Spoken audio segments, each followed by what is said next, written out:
Well, this is my second attempt at cold weather camping, and I'm sitting in the car because it is windy today. I don't know if you can see the waves on the lake out there, 10 to 15 mile per hour winds.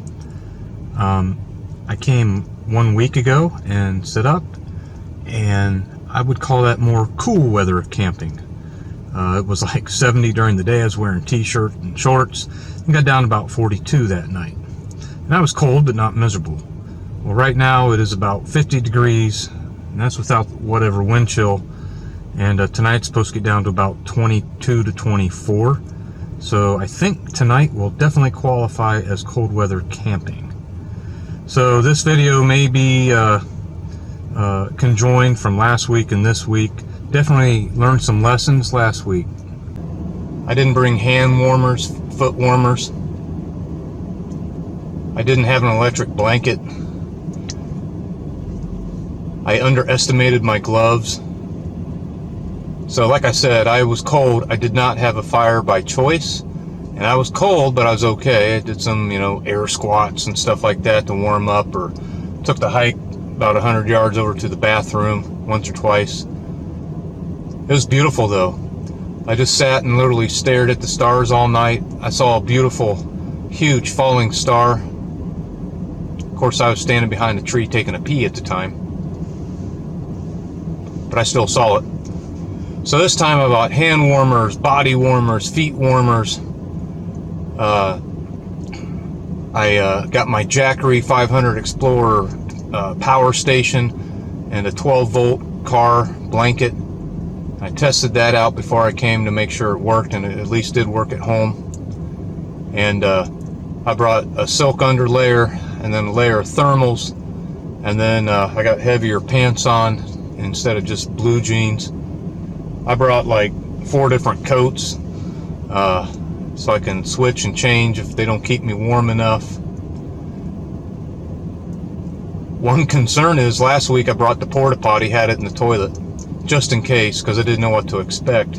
You can't find out information about the campground. The camp, nobody answers the campground phone. Didn't see a ranger once last week. And I just pulled into the campground and thought, well, I'll use the restroom before I get started on the tent setup. Last week they were open, they're pit toilets. So I didn't imagine that they'd be closed or locked, and lo and behold, they're locked. So let's hoping number 2 doesn't come a-calling. I may have to be hiking across the woods, across the road up into the woods, if worse comes to worse. I was at least smart enough to bring toilet paper. Bought a couple pee bottles for the middle of the night, and they're PBA free. So that's a good thing, right? And we'll see how it goes. I'm going to do some video setting up the tent. I don't think audio is going to be worthwhile. I'll probably have to overdub it. I did have problems with the tent getting that outer shell, the rain fly, set up. And man, it's a pain by yourself. I'm sure with 2 people it's fine. But the problem is you got the 2 big poles crossed over, and you can't get the one pole to stay up to do the other pole. So I brought some rope and an extra stake, and I'm hoping I can lift one inserted pole up, maybe tie it off so it stays up and makes the process easier. I'm obviously going to have to stake everything down, including my tarp, to get started. I'll use the guidelines this time. Didn't need them last week. And we'll see. I don't know why I want to be out here doing cold weather camping. It's the middle of November. It's going to be down to 22, 24 tonight. I hate being cold. I don't know why I'm here. Seems like a challenge. Seems like something I wanted to do. I think we're going to have a more mild winter than usual, so I might come out and camp a couple more times this winter, if it goes well. So we'll see. All right. So there we go. Set up. If I didn't say it, the hard part is doing the stupid rainfall that goes over top of everything. So got the little windows in the vestibule. So here's the vestibule. You got pretty good room in here, but there's the tent.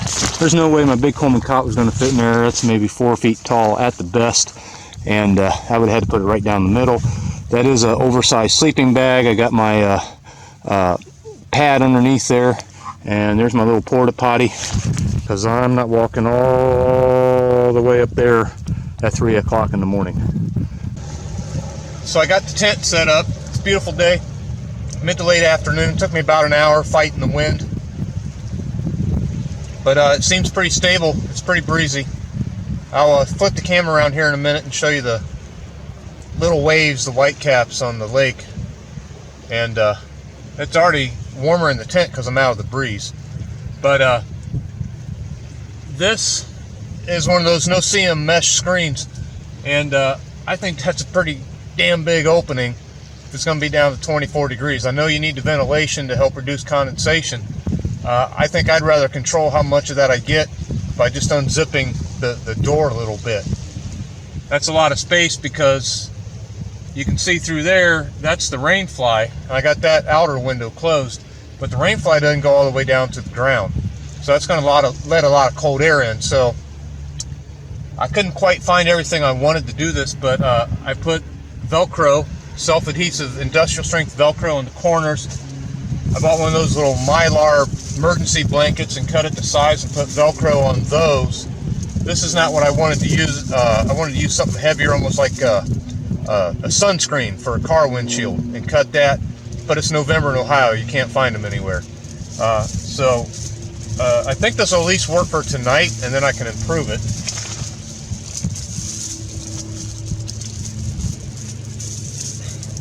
So it'll still flap in the breeze. It may be a little noisy, but like I said, I think that'll help keep some of the cold out. So we'll try that. I'll show you what the view looks like from the inside.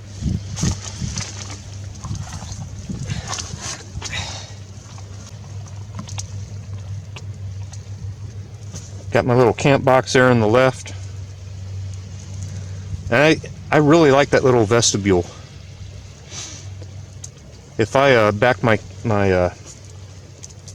camp box back up to right to the door, right here's the door bottom, and then I can actually, I gotta hunch over a tiny bit, but I can actually kind of sit in there if it's too cold to be out in the wind.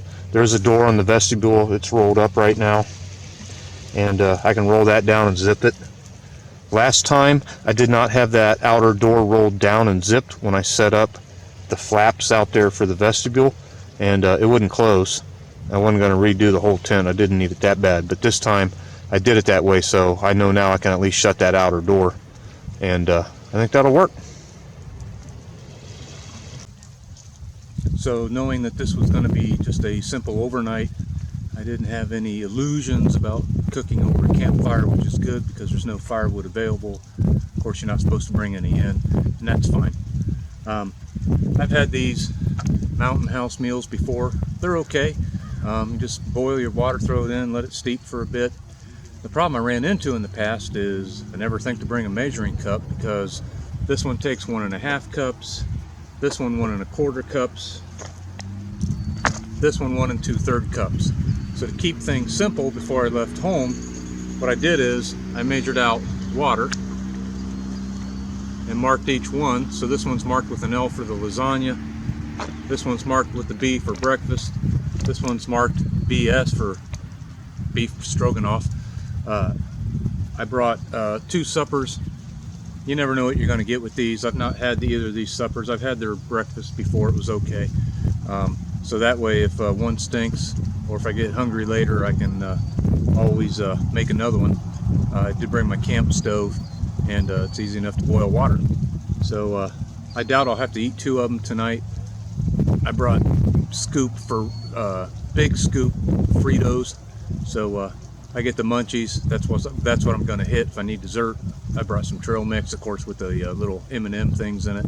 So that was just one idea I had to keep things very simple. So I wanted to show you what my plan is. I'm no expert, guys. This is the coldest I've ever camped. Like I said last week, which is probably also in this video, 42, and that wasn't too bad. I hope I got smarter this time. I didn't want to spend a ton of money. I don't know if I'm going to be doing this again in the winter. We'll see how it goes after tonight. So I bought Hot Hands hand warmer, super body warmer, toe warmers. I really wish I had that last time. I've just been wearing my regular clothes. I got a long sleeve t-shirt and a hoodie on, and with the sun and working on the tent, I was fine.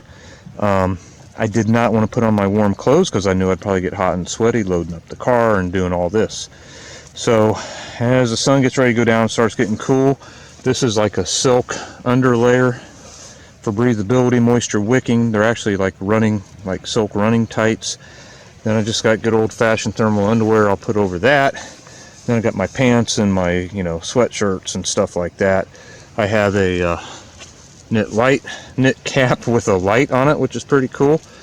Right now I'm wearing my trail running shoes with just regular socks. Feet are just now starting to get a little chilly.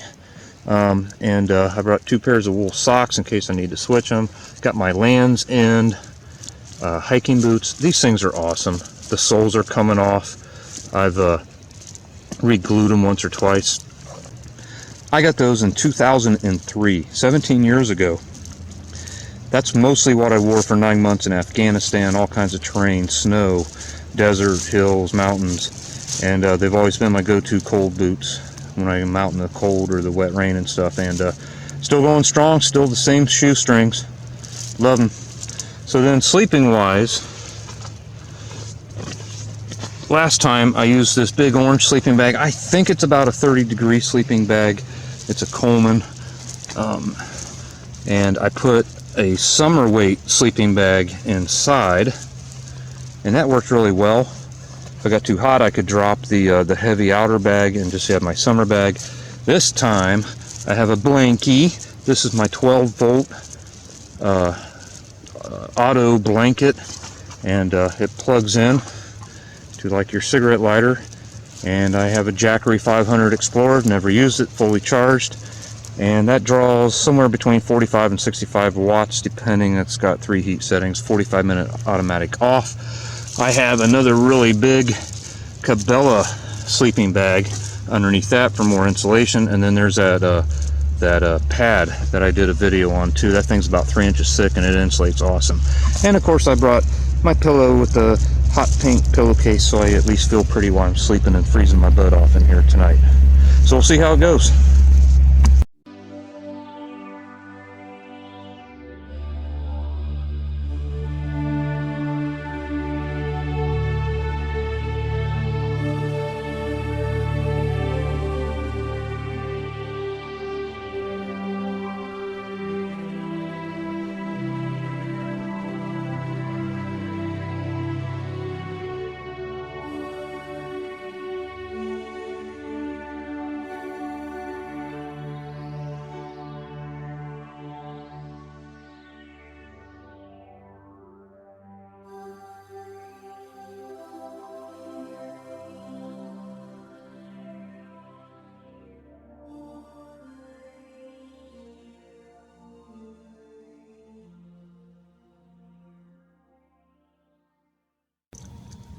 Well, good morning. It's almost 7, and pretty cold outside.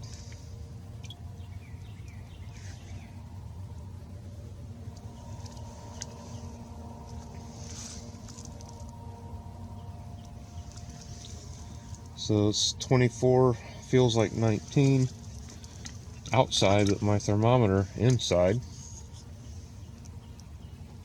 says it's about 34, or I'm sorry, 38, 40.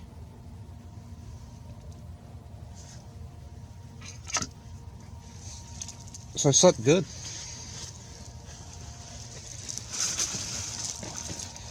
I had my Jackery 12-volt Jackery power supply, my electric 12-volt car blanket, came in, turned it on 20 minutes before I came to bed on high. Got in, Bev's nice and toasty. I threw a couple of the hot hand warmer things down at my feet, and left the electric blanket on maybe for another hour and a half. I just unplugged it, woke up on low. It had been on low.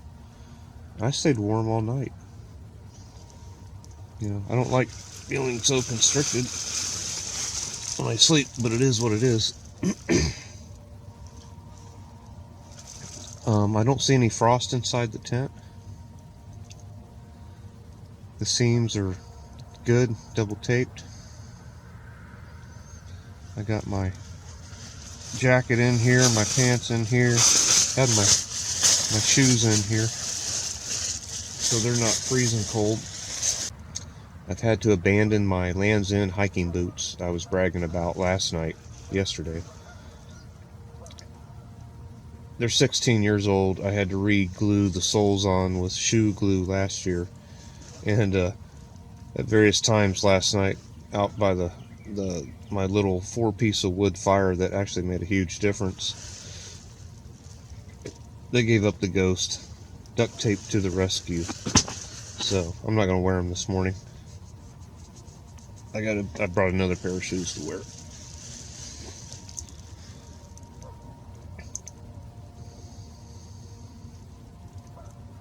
So it seems like the tent did a good job. You know, fair amount warmer in here apparently than it is outside, though it's still cold. Well, please consider watching some of our other videos and subscribing. And I've enjoyed the tent. It's held up good so far.